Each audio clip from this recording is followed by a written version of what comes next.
Break के बाद रुक करेंगे मध्य प्रदेश और छत्तीसगढ़ बुलेटिन की ओर, जिसमें बात होगी दुर्ग की, जहां बाइक विवाद में बुजुर्ग की पीट कर हत्या, इलाके में सनसनी फैली। साथ ही बात होगी रीवा की, जहां सूरजपुर कलेक्टर एस जयवर्धन ने विभिन्न धान खरीदी केंद्रों का किया निरीक्षण। ऐसी तमाम खबरों पर विस्तार से करेंगे चर्चा।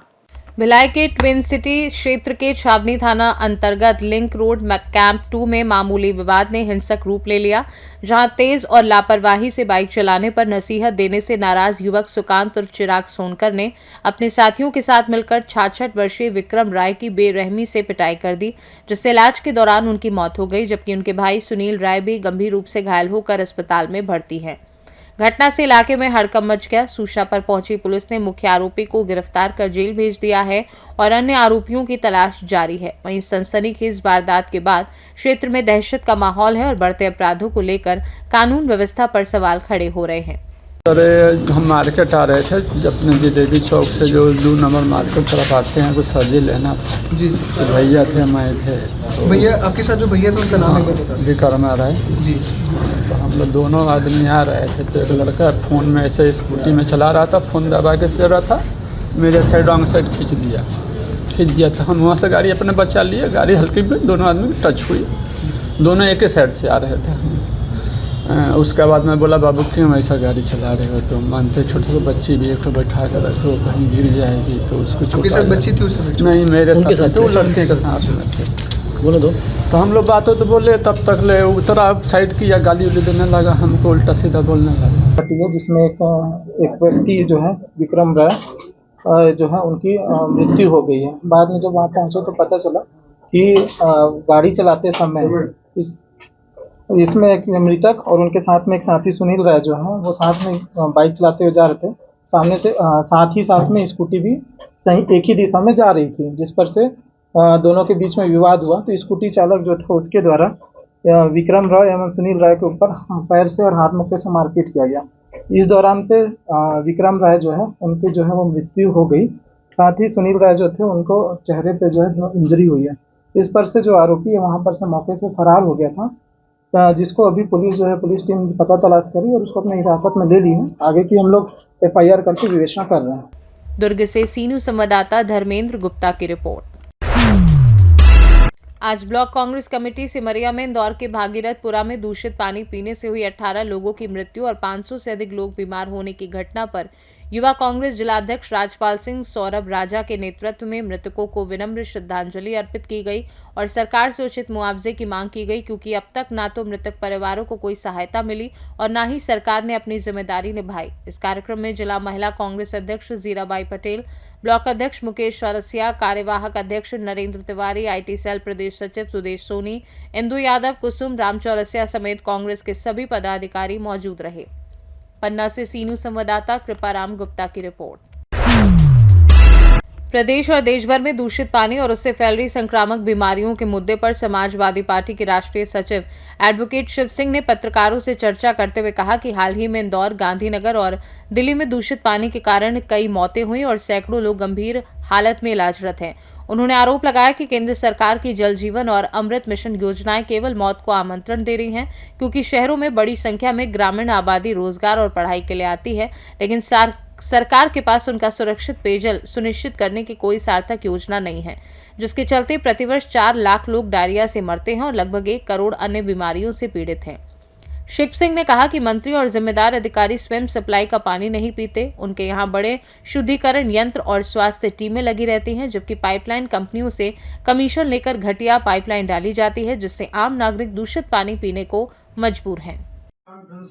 ये जो लगातार देश में दूषित पेयजल से जो घटनाएं हो रही हैं, मौतें हो रही हैं, उसको लेकर के मैंने आज प्रेस वार्ता बुलाई है।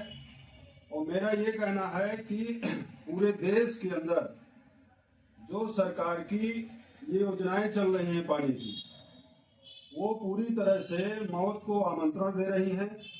और लगातार जो देश का आंकड़ा है, पूरे देश के अंदर प्रत्येक वर्ष 4 लाख मौतें डायरिया से हो रही हैं और लगभग 1 करोड़ लोग अन्य बीमारियों से जो है प्रभावित हो रहे हैं, बीमार हो रहे हैं। ये सरकार की नाकामी का परिणाम है। और मैं तो ये कहना चाहता हूं कि कोई भी देश का मंत्री मिनिस्टर वो सप्लाई का पानी नहीं पीता। वो उसके यहाँ बड़ी बड़ी मशीनें लगी हैं और तमाम महंगे पानी पीता है। और मैं आपके माध्यम से पूछना चाहता हूं कि कौन ऐसा देश का मंत्री, विधायक है, सांसद है जो दूषित पानी पीने से, सप्लाई का पानी पीने से डायरिया रोग से मरा हो। ऐसा कोई देश के अंदर मंत्री मिनिस्टर नहीं है। सिर्फ कौन मरता है? जनता मरती है। और ये लंबी रकम लेकर के, लंबा कमीशन लेकर के विधायक, सांसद, मंत्री और उन्हीं कंपनियों को ये ठेका देते हैं जो गुणवत्ता विहीन पाइपलाइन देश के अंदर डालती है। रीवा से सी न्यूज संवाददाता अर्जुन तिवारी की रिपोर्ट। सूरजपुर जिले में धान खरीदी व्यवस्था की समीक्षा के लिए कलेक्टर एस जयवर्धन ने विभिन्न खरीदी केंद्रों का औचक निरीक्षण किया और पारदर्शिता तथा नियमों के कड़ाई से पालन के निर्देश दिए। परशुरामपुर केंद्र में उन्होंने किसानों को पुराने धान की बिक्री रोकने और बाहरी धान की अवैध बिक्री की सूचना देने का निर्देश दिया। वहीं रकबा सुधार, टोकन व्यवस्था और धान उठाव की स्थिति का भी जायजा लिया। उमेशवरपुर केंद्र में तौल के तुरंत बाद बारदाना सिलाई कराने, टोकन सत्यापन और नमी जांच पर जोर दी गई और अव्यवस्था पाए जाने पर समिति प्रबंधक को कारण बताओ नोटिस जारी करने के निर्देश दिए। महंगाई केंद्र में टोकन सत्यापन और रकबा समर्पण की स्थिति की जानकारी लेते हुए कलेक्टर ने अधिकारियों को धान खरीदी पूरी पारदर्शिता और समयबद्ध तरीके से करने का निर्देश दिया ताकि किसानों को किसी प्रकार की परेशानी न हो। निरीक्षण के दौरान खाद्य अधिकारी और अन्य संबंधित कर्मचारी भी मौजूद रहे।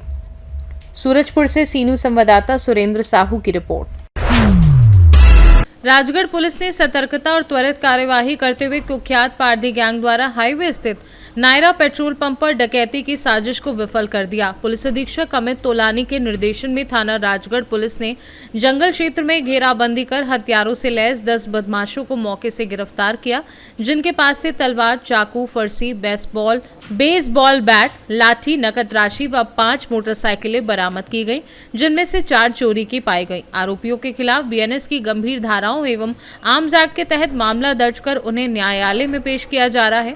वहीं थाना सारंगपुर डकैती मामले में फरार आरोपी समीर पारदी को भी गिरफ्तार कर घटना में प्रयुक्त वाहन जब्त किया गया। पुलिस ने स्पष्ट किया है कि जिले में संगठित अपराधियों के खिलाफ सख्त अभियान जारी रहेगा।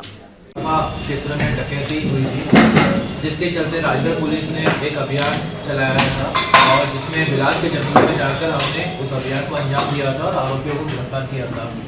और इसी अभियान के दौरान ही हमारा गुना में पुलिस के साथ मिलना जुलना हुआ, वहाँ पर भी डेवलप हुए और इस बेसिस पे हमारा एक मजबूत सूचना तंत्र डेवलप हुआ। इसके साथ साथ हमारे पास ऑलरेडी टेक्निकल डेटा का हम एनालाइज कर ही रहे थे। उसी सूचना तंत्र के बेसिस पे और हमारे टेक्निकल डेटा के एनालिसिस पे हमको एक बहुत ही अच्छी सूचना मिली कि पुनः कुछ लोग हैं जो कि वहाँ की कुछ पारदी क्रिमिनल गैंग से बिलोंग करते हैं, वो पुनः राजगढ़ डिस्ट्रिक्ट में ऐसा प्लान कर रहे हैं डकैती का। उस सूचना को वेरीफाई किया गया और तुरंत जो टीमें हमारी थी 3 टीमें बनाकर दबिश दी गई। सूचना ये थी कि ये 10 से 12 लोग जो है नायरा पेट्रोल पंप पे डकैती की योजना बना रहे हैं। तुरंत टीमें बनाकर दबिश दी गई और दबिश सक्सेसफुल हुई, पूरी तरह से सक्सेसफुल हुई और हमने उसमें 10 लोगों को हिरासत में लिया, जिनके पास से विभिन्न हथियार भी मिले हैं और चोरी की गाड़ियां भी मिली है। इन सभी से हमको लगभग 6 गाड़ियां मिली है, जिसमें 4 चोरी की हैं। राजगढ़ से सी न्यूज संवाददाता जावेद की रिपोर्ट। मध्य प्रदेश और छत्तीसगढ़ बुलेटिन में फिलहाल के लिए इतना ही।